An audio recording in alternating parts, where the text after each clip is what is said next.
નમસ્કાર, good morning. સવારની શરૂઆત કરીએ ન્યૂઝપેપરની મુખ્ય હેડલાઇન સાથે. સૌથી પહેલા ગુજરાત સમાચાર. ઈરાનમાં પાવર પ્લાન્ટ પર 5 દિવસ હુમલા નહીં કરાય. ડોનાલ્ડ ટ્રમ્પનું આ નિવેદન સામે આવ્યું છે. પહેલા તો ઈરાનને 2 દિવસનું એટલે કે 48 કલાકનું અલ્ટિમેટમ આપવામાં આવ્યું હતું હોર્મુઝની ખાડી ખોલવા માટે, અને એની વચ્ચે ડોનાલ્ડ ટ્રમ્પ ફરી એક વખત એક ચોંકાવનારું નિવેદન આપ્યું છે. ઈરાનમાં સન્માનીય નેતા સાથે 2 દિવસથી ચાલતી વાટાઘાટો પછી ઈરાનના પાવર પ્લાન્ટ પર હુમલો નહીં કરવાનો નિર્ણય લેવાયો હોવાનો ડોનાલ્ડ ટ્રમ્પે દાવો કર્યો છે. હોર્મુઝની ખાડીથી વેપાર પૂર્વવત કરવાની મોદીની અપીલ. કોવિડના લોકડાઉન સામે લડ્યા તે રીતે યુદ્ધની કટોકટી સામે પણ લડીશું. પ્રધાનમંત્રી નરેન્દ્ર મોદીએ ગૃહમાં આ તેમનું વક્તવ્ય હતું. ન્યૂયોર્કના એરપોર્ટ પર વિમાનની ટ્રક સાથે ધારદાર ટક્કર થઈ, જેમાં 2 પાયલટના મોત નીપજ્યા છે. ડાઉ જોન્સમાં 1035 પોઈન્ટનો ઉછાળો. ગિફ્ટ નિફ્ટીમાં પણ 947 પોઈન્ટનો જમ્પ થયો. ટ્રમ્પના 5 દિવસના યુદ્ધ વિરામના નિવેદનની અસર થઈ છે. અમેરિકા ઈરાન યુદ્ધની અસર. ભારતીય બજારમાં થઈ 48.29 લાખ કરોડ સ્વાહા થઈ ગયા. ઝકરબર્ગ પોતાના સીઈઓના રોલમાં મદદરૂપ એઆઈ ટૂલ વિકસાવી રહ્યા છે. મેટાની નવી વ્યૂહરચનાનો આ ભાગ છે. સયાજીગંજ અને વાલસા વિસ્તારમાં સ્માર્ટ વીજ મીટર સામે લોકોએ હોબાળો કર્યો. સ્માર્ટ વીજ મીટરનો શહેરમાં વિરોધ યથાવત છે. નજીવી બાબતે યુવકની હત્યા કરી તેનો વિડીયો ઉતાર્યો. હત્યાના બનાવમાં સંડોવાયેલા HIV પોઝિટિવ આરોપીની જામીન અરજી રદ કરવામાં આવી છે. જાહેર રજાના દિવસો તેમજ શનિ અને રવિની રજામાં રજીસ્ટ્રેશન ફરજિયાત કરવામાં આવ્યું છે. નર્મદા પરિક્રમાવાસીઓ માટે આ નવા નિયમો લાગુ કરાયા છે. પેટ્રોલ ડીઝલ ગેસના મુદ્દે અરાજકતા વ્યાપી છે. આ અરાજકતા ફેલાવનારાઓને સાયબર સેલ શોધી કાઢશે અને કડક કાર્યવાહી કરશે. વડોદરા શહેર અને જિલ્લામાં 253 પેટ્રોલ પંપો. કેટલાક પેટ્રોલ પંપોએ સાંજનો સ્ટોકની જાહેરાત કરતા વાહન ચાલકો અટવાઈ ગયા હતા. સાંજ પડતા જ કેટલાક પેટ્રોલ પંપ ખાતે નો સ્ટોકની જાહેરાત કરવામાં આવી, અને જેના કારણે લોકો હેરાન થયા. દુબઈથી ચાલતા ઓનલાઈન જુગાડનો પર્દાફાશ થયો છે. વડોદરા નજીક ભાયલીના ફ્લેટમાં દરોડો પાડવામાં આવ્યો. યુવતી સહિત 5 લોકોને ઝડપી પાડવામાં આવ્યા. જેપી રોડ વિસ્તારમાં મુક્તિનગર સોસાયટીમાં લઘુમતીને મિલકત વેચાણ સામે રહીશોએ વિરોધ નોંધાવ્યો છે. ડેટા એન્ટ્રીના નામે 45 લાખની ઠગાઈના કેસમાં યુએસની કંપની સાથે MOU કરનાર મહિલા 22 વર્ષ બાદ મુંબઈથી પકડાઈ. ટ્રકે ટક્કર મારતા ઘાયલ પુત્રનું સારવાર દરમિયાન મોત નીપજ્યું. એક નજર દિવ્ય ભાસ્કરની મુખ્ય હેડલાઇન્સ પર. ડોનાલ્ડ ટ્રમ્પે યુદ્ધ વિરામ માટે કહ્યું અને ઈરાને ઇનકાર કર્યો છે. 5 દિવસ હુમલા બંધ રહેશે, આ ડોનાલ્ડ ટ્રમ્પ કહી રહ્યા છે, જ્યારે ઇઝરાયલ તરફથી નિવેદન આવ્યું છે કે અમે આશ્ચર્યમાં છીએ. પ્રદીપ ગુરુનું યોગધામ. આશ્રમમાં ગ્રામજનો માટે નો એન્ટ્રી. પ્રવેશ માટે ખાસ કોડવર્ડ રાખવામાં આવતો. કામરેજના ધોરણ પારડીમાં 20 ફૂટ ઊંચી દિવાલો પાછળ ચાલતું રહસ્યમય યોગધામ. અહીં કિલ્લેબંધી કરવામાં આવી હતી. 20 માર્ચની સવારે આશ્રમમાંથી એક પોટલું ફેંકાયું, જે એક મહિલા મોપેડ પર લઈ ગઈ. એર કેનેડાનું જેટ રનવે પર ફાયર ટ્રક સાથે અથડાયું, અને જેમાં 2 પાયલટના મોત નીપજ્યા છે. અધિકારી સુસાઇડ કેસમાં પંજાબના પૂર્વ મંત્રી લાલજીતસિંહ ભુલ્લરની ધરપકડ કરવામાં આવી છે. મંડી ગોવિંદગઢથી ધરપકડ કરવામાં આવી. આજે અમૃતસરમાં રજૂ કરવામાં આવશે. ખાડીમાં તણાવથી ભારતનો GDP ગ્રોથ 4% સુધી ઘટવાનું જોખમ છે, મૂડીઝનું કહેવું છે.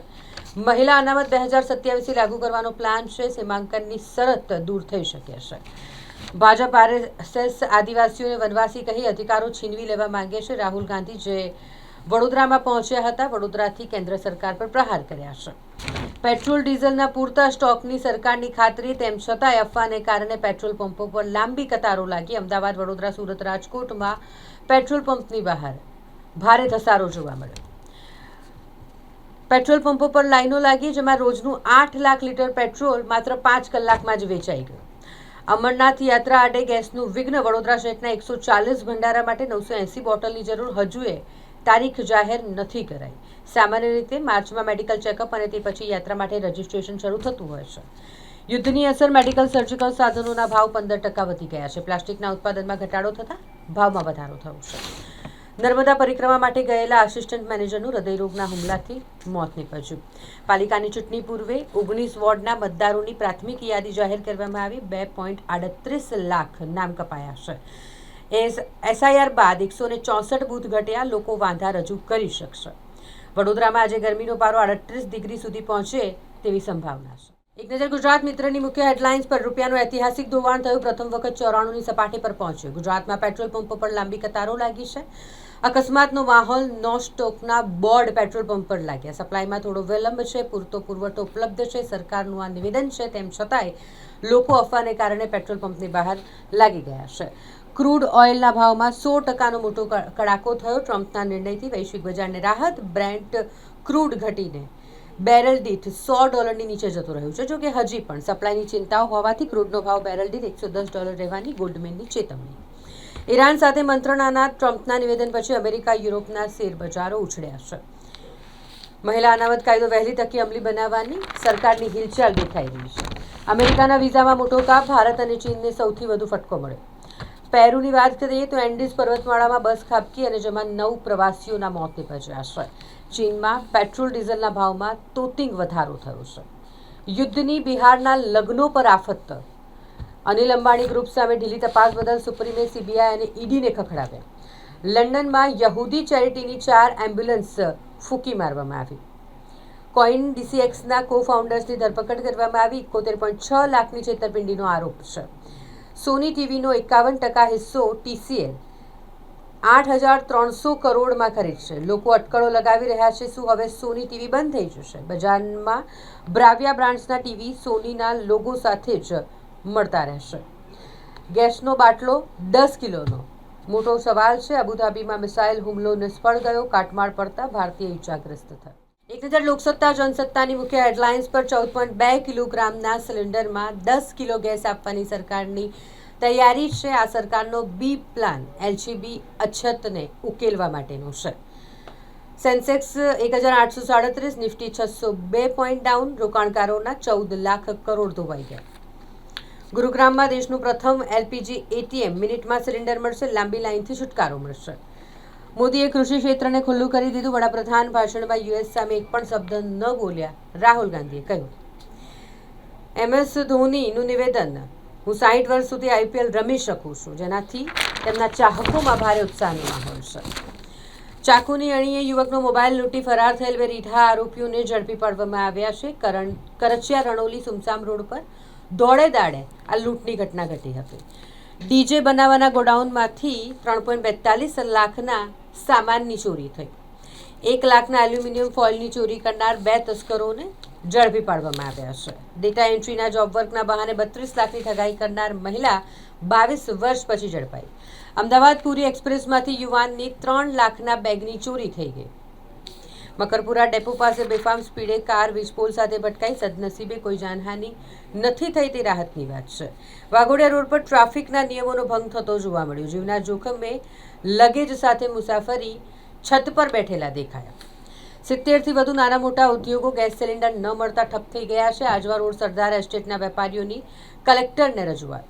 જટિલ સર્જરીઓ વધુ સુરક્ષિત બનશે. દર્દીઓની સારવારમાં ગુણાત્મક વધારો આવશે. અત્યાધુનિક હાઈ એન્ડ એનેસ્થેશિયા વર્કસ્ટેશન કાર્યરત કરાયું છે. સયાજીગંજ દર્શન કોમ્પ્લેક્સમાં સ્માર્ટ મીટર લગાવવા પહોંચેલી MGVCLની ટીમ સામે વેપારીઓએ હંગામો મચાવ્યો. ટ્રાન્સજેન્ડર એમેન્ડમેન્ટ બિલ 2026ના વિરોધમાં અલગ અલગ સંસ્થા આગળ આવી છે અને આવેદનપત્ર કલેક્ટરને આપ્યું છે. એક નજર સંદેશની મુખ્ય હેડલાઇન્સ પર. યુદ્ધની પરિસ્થિતિ પર પહેલીવાર લોકસભામાં પ્રધાનમંત્રી નરેન્દ્ર મોદીએ નિવેદન આપ્યું. તેમણે કહ્યું કે પશ્ચિમ એશિયાની સ્થિતિ ચિંતાજનક છે. આપણે સૌએ કોરોના સંકટમાં જે રીતે શાંતિ જાળવી સંયમ સાથે આગળ વધ્યા હતા, એકજૂટ થઈને તે જ રીતે અત્યારે આગળ વધવું પડશે. ટ્રેનોમાં ટિકિટ વગર ફરનારાઓનું હવે આવી બન્યું ડિજિટલ ચેકિંગ થશે. ટૂંક સમયમાં દેશના પસંદગીના મોટા સ્ટેશનો પર પ્રાયોગિક ધોરણે અમલમાં મૂકવામાં આવશે. સીમાંકન વિના 2011ની વસ્તી ગણતરીને આધારે મહિલા અનામત લાગુ કરવાની તૈયારી સરકાર કરી રહી હોય તેવું લાગી રહ્યું છે. મતદાર યાદીની પ્રાથમિક પ્રસિદ્ધિ. ચૈત્રી પૂનમ પછી પાલિકા પંચાયતની ચૂંટણી જાહેર થશે. નેતાઓને ખુશ કરવા ગુજરાત પોલીસ દ્વારા આરોપીના કઢાતા વરઘોડા એ ન્યાયતંત્રનું સરેઆમ અપમાન છે. વરઘોડાને લઈને સુપ્રીમ કોર્ટનું અવલોકન. રાજ્યમાં પેટ્રોલ ખૂટી પડવાની અફવાથી પેટ્રોલ પંપો પર અરાજકતા સર્જાઈ. હાઈકોર્ટના ચુકાદામાં કન્ટેપ્ટ ન થાય તે માટે નાણાં વિભાગે વિભાગોની જવાબદારી નિશ્ચિત કરી છે.